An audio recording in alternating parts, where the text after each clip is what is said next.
I leave the TV on, I'm done with your sad eyes. I can take another night with you on like this.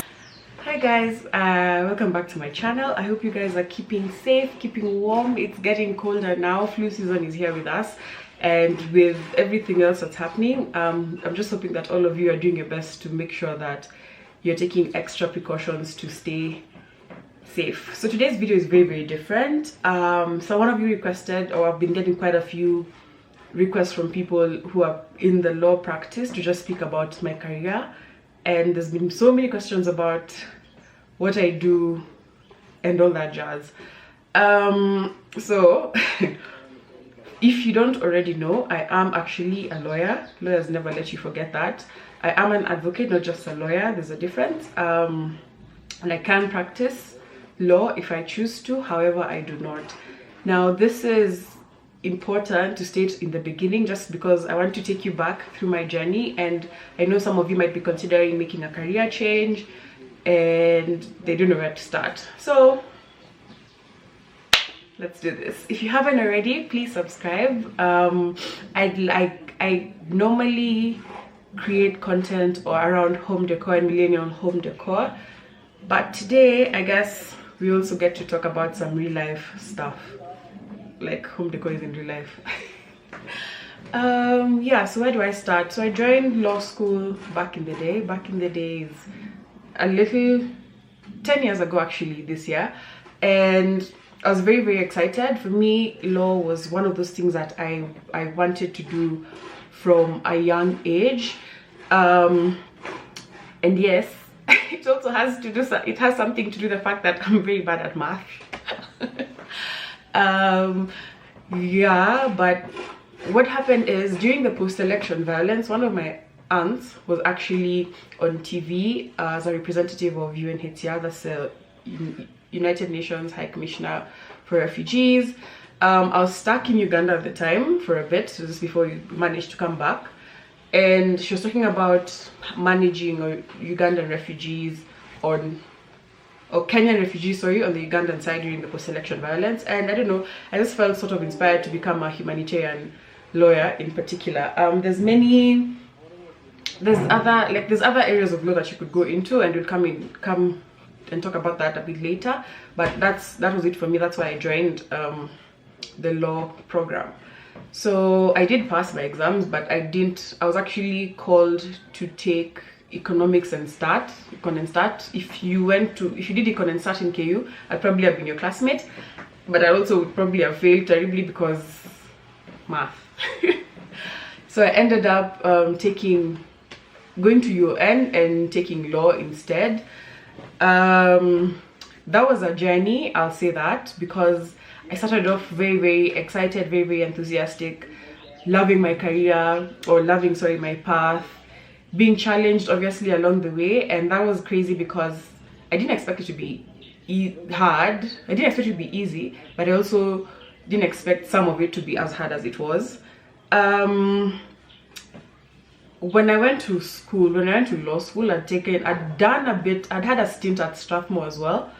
So taking accounts, again, I don't understand these life choices that I was making sometimes and why they had to do with math, because I can barely do 9 + 6 without picking up my phone to use a calculator.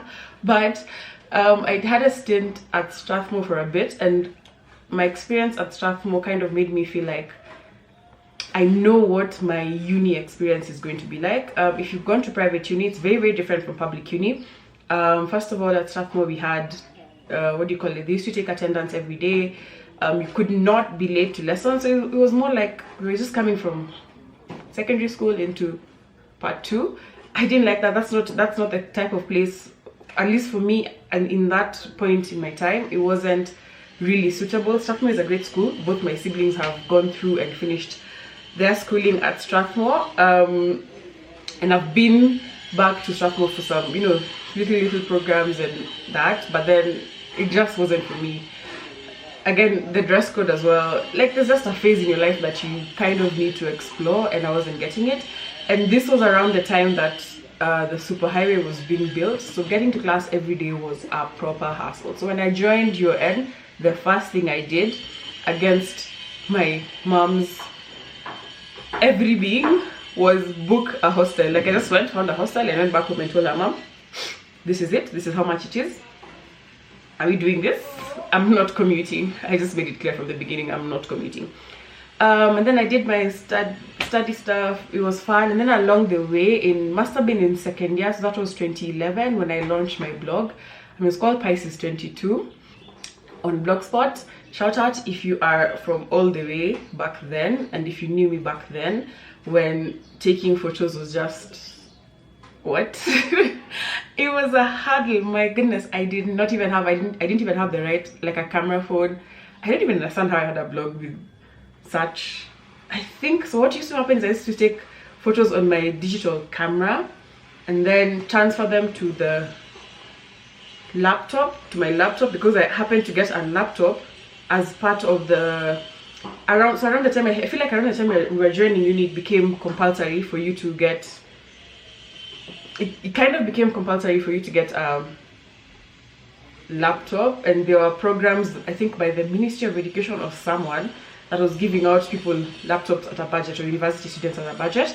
So around the same time, since all assignments in uni are being typed out and all that, I happened to get a laptop, thankfully. And then, so that's how I started taking my digital photos onto my laptop, onto Blogspot. So I discovered the blogging space quite early when no one else was doing it. I guess the people that kind of remember from that time was people like Maureen Bandari, Joy Candy had started, Nancy Mwai also had started on Fashion Notebook. What was her blog called? Something like that. And what's this or that? Culinary Fashion. Not Anita Guy though, their sister. The controversial one. Crap. Her blog was amazing. All you need to know is that guy, that particular one, not Anita, not Shiro, her blog was amazing. It was everything, I swear. So that grew, and then with that, it kind of became an opportunity where people now started getting to know me. So you know, when you were in a certain school and certain people stand out, there's always people that stand out more than others. Magunga was also my classmate. Hi Magunga. And he used to I'll tell you a secret about Magunga. Had his blog on every computer in the comp lab with his blog. So all of you, just when you went to the comp lab, you kind of had, you know, those tabs that open, so Yahoo, Google, the Magunga, whatever it was called back then, was on there. And it just became a place where I could express myself, and I absolutely loved it. And with that, a lot of opportunities came up, and I started attending events because of having a blog and having a fashion blog. I attended quite a number of launch events. I went to fashion weeks. I went to, what else? Like product launches and that kind of thing. And this is around the time when brands are trying to realize that they need online voices that are more authentic for them to be able to reach people that they need to reach. So it wasn't just about ads, it was also this blogger space. And back then, blogging in Kenya did not pay. At least I don't know anyone who used to make money out of blogging until Nancy Mwai then went to Germany, and then I think all of us are like, oh wait, what? Like something amazing like this can happen. And then, so going from there, this was around the time I was in, so this was around towards the end of first year into second year, and then in third year, now I decided, you know what, I need to take certain steps with my law career as well. It will get to a point when I probably have to decide between the two, but let's see where this goes. So I applied for an internship at UNHCR, and that's one thing I get people who know me personally that know that I've undertaken an internship there, always ask me how did I get it. I literally just applied. Like, nobody helped me, nobody asked me who do I know, nobody asked me for money. No, I made an application when it fell, like the opening fell right when I was going into my long holidays, and then I got into a 4 or 5 month program working with refugees, which had always been my dream. Like, I literally just wanted to be in this space where I could help someone somewhere find a new home. So obviously I can't go into the details of that internship, but it was an amazing experience. I met amazing people. And then the following year, when I was now doing my 4th year, then I now got into an internship at the Refugee Consortium of Kenya, also also for a period of 6 months, again working with refugees at a different, like more or less the same, but just addressing certain security issues. And this was amazing. Like, it was, I want to say this were the internships of my life. Like, I really enjoyed them. I really loved being in that humanitarian space, and just being able to help people find something better for themselves. So if you're looking, or if you're in school currently and you're taking law or any other course, just do the best that you can to find an internship in a place where you really want to grow into with your career. So when I finished my degree, I actually initially did not want to go to the Kenya School of Law. I had found a master's program in the UK that was mainly, I think, about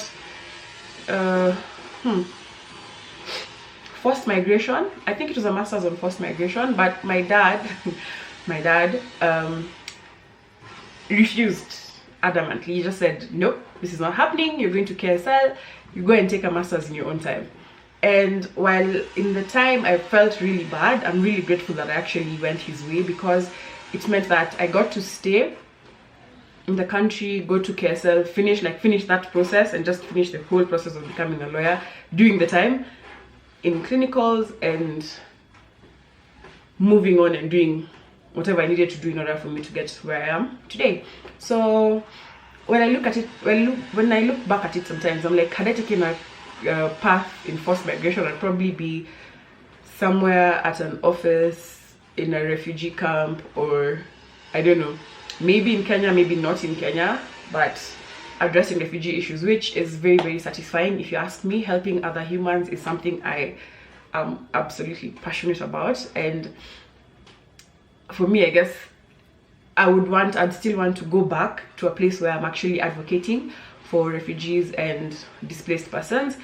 But this took a different turn. So while I was at KSL, I evolved my blog from pisces22.blogspot.com. It became pisces22.com. So I bought a domain, actually made an investment, and then I started taking photos, and then same thing, opportunities started showing up. So while in KSL, so for me, blogging was just a space where I could express myself completely. I could use fashion to just talk about who I am, show people how they can dress on a budget, just be the best that I can fashion wise, and it was so satisfying. I also went into telling of stories as well, so I was doing more than just fashion. I was also telling stories. So I had a men's series where I just tell, maybe, I don't know if any of you ever read one of my articles when I'd been completely heartbroken, and in order for me to just get over and just woosa and cleanse from that relationship, I just penned down my feelings as best as I could, and as authentically as I could. And granted, I got into trouble for some of those posts over time, but it was one of those release, like, let go, and now this is not in me anymore. And that was an amazing space. I got to work with Coke Studio Africa. That was season 3 when Neo came.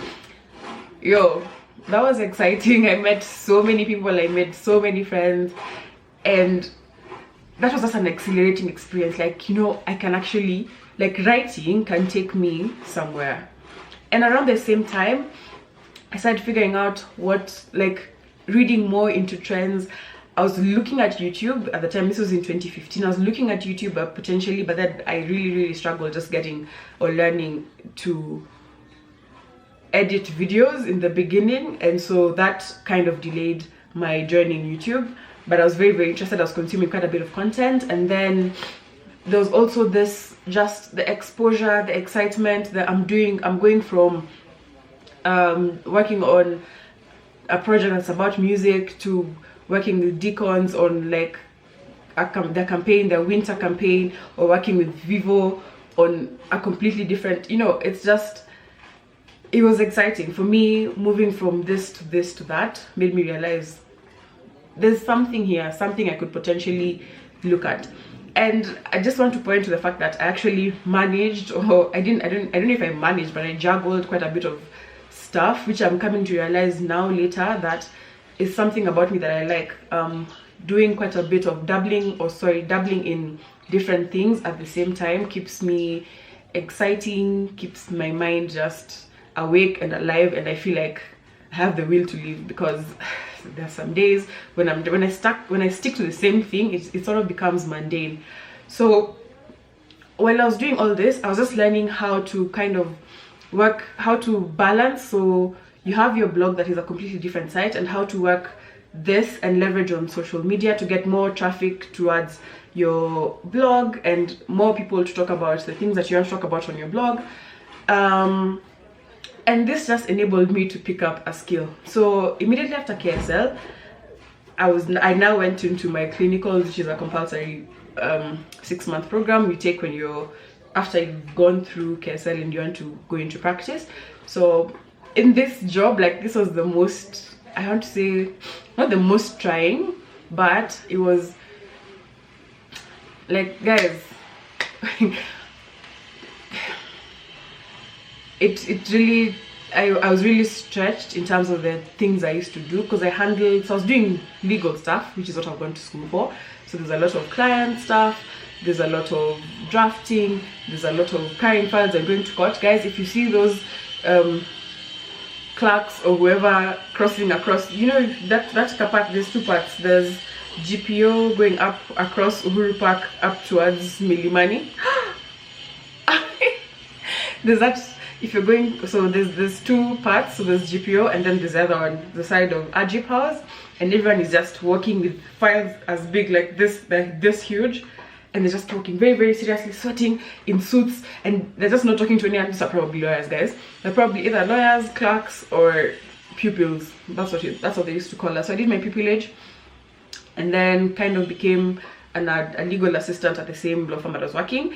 And this had a lot, like, there was so much. So aside from the drafting, aside from going to court to carry files, because you don't actually address the court at that time, aside from drafting, aside from, I don't know what else, I was also still persistent and doing the blogging side. So I'm still paying for my domain, I'm still taking time in the weekends to take photo shoots and, you know, create amazing content on this site, tell stories, keep people engaged, keep people like wanting to keep coming to my website. And then I'm also doing admin stuff. So admin stuff is a crazy part of pupillage that people don't tell you about. Some law firms people clean, some people, I used to carry, let me tell you, it used to piss me off when I'm in court and then the clerk says, oh, so and so now my managing partner's secretary is here, and I'm like, guys, he used to eat at me. And then just going into it. If you find me at a work building, I'm probably carrying a bucket with cups and thermoses and things to go and wash, or I'm making tea. And then when you walk in and you step into the office, then after I've done all that, then I come and sit down, and then now we're having a conversation. I'm giving you legal advice. So it was it was a confusing, not a confusing, but it was a very, I want to say, a character building time where you know that this is not where I want to be. But in order for me to get there, then I need to also, there's some other things that I might not like doing that I have to do. And just to point, but not to really go into it, I've been very, very blessed in that I've had fantastic females throughout the breadth or the length of my entire career at the forefront leading. I have friends who have been subjected to very sketchy sexual situations courtesy of their bosses, and I do not like that for anyone. I've had, for my first job I had a female boss, second job as well, this job at the law firm as well, and then into now the next phase of my career, which I'm going to talk about. So that's the one thing I love about that I've loved, just having that hand that kind of guides you and holds you close and tells you, you know, I know what goes on out there, so I don't want you to be exposed to this. Let's forage. Let me give you an opportunity to be who you are and grow into your career the best that you possibly can.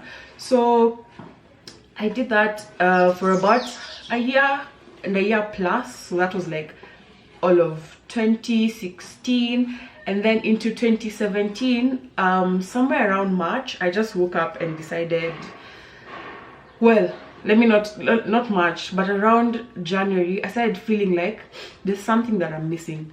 So I don't feel like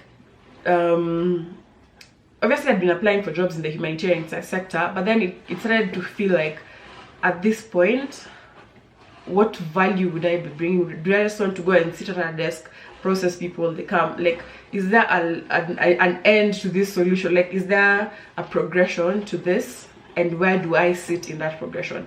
And at the same time, this content thing was also calling to me. So I think this found a time when I'd just done an accelerating trip to Lamu for the very first time, and Lamu can change your life, guys. Trust me on this one.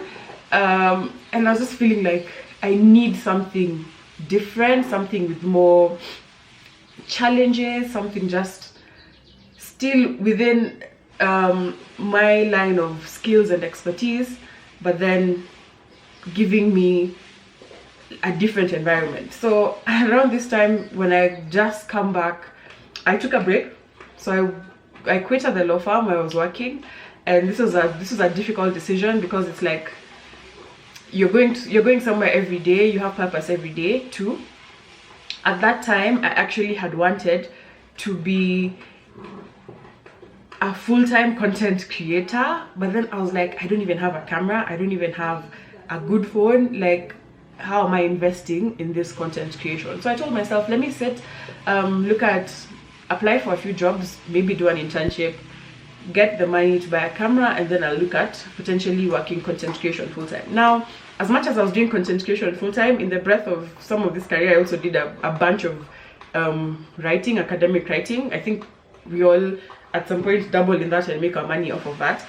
And this was helping me build my savings that allowed me to like take my nice trip, do this and do that, or get a photographer so that my photos are amazing. And then in that year, I was also just looking at focusing on absolutely dialing down on brands and just getting people to look at my platform and be like, this is somewhere we want to publish our stuff. So eventually, funny story, I came back and applied for a job, 3 jobs. I'd gone to Mombasa, so I was really tired mentally, and I quit. Then I went to Mombasa for a week. My friend needed me to kind of feature model in a promo video that they were doing for a hotel. So I ended up staying at that hotel for that period of time and just cleared my head. So I'm a Pisces, and you know, large bodies of water are just amazing places for me to go and chill out, relax, and be at one, like kind of gather my feelings and come back as one. So I went, relaxed, came back, and then that morning I was like, oh shit, I don't know what I'll do next. Like I really don't know what I'll do next. So I sat down, finished, I had a resume ready, I finished putting it together, sent it out to I think 3 emails, and then within, it wasn't even an hour, like it was not an hour, and I got a call back. Someone asked me to attend an interview. So this was an interview, the recruitment agency, a recruitment firm, which is for the very first, which was for two leading PR agencies, and the focus for them, or they were looking for someone to handle social media, which is something that, again, when I spoke to it from the beginning, that I'd been creating content and I'd learned how to make social media work for me. So it's a skill that I had, and a skill that was relatively new. I think it's still relatively new to most people in the market. People still don't understand it as amazingly as they should. And long story short, that's how I got into my first job on the opposite side of law. So I wasn't doing anything law related. And again, so I don't want to take much longer into this, but I made the amazing career change from one completely unrelated field, using a skill that I'd been building up while I was getting this other skill, and just made this sort of my main everyday job. So yes, there you go. If you've been asking me what I do, I don't actually practice law. That's a story for another day. Is it though? I feel like I already said, I just wasn't feeling it. But yeah, it's not something I've left. It's potentially something I could go back to, I don't know. you never know where the winds blow you these days, but I really enjoy just being in this space where I'm absolutely allowed to be creative, where I'm not following a script, where I'm just a free bird, but of course within rules, but there's a lot more creativity involved. So now, having moved, grown, spent maybe I don't know how many years in that career into today, I've just found that every little thing that I picked up that I didn't actually think mattered or was important, or that was a hobby back then for me, would actually grow into what is what I rely on to pay rent and to just live on in my life today. So if you had asked me this question and I told you I was gonna film a video, this is it, guys. I hope you got all the information that you really wanted to know. If I've left anything out, I'm happy to do a follow-up video, so just leave me questions in the comment section below, and yes, I'll be happy to answer them in a future video. Thank you guys. Make sure you subscribe. Bye.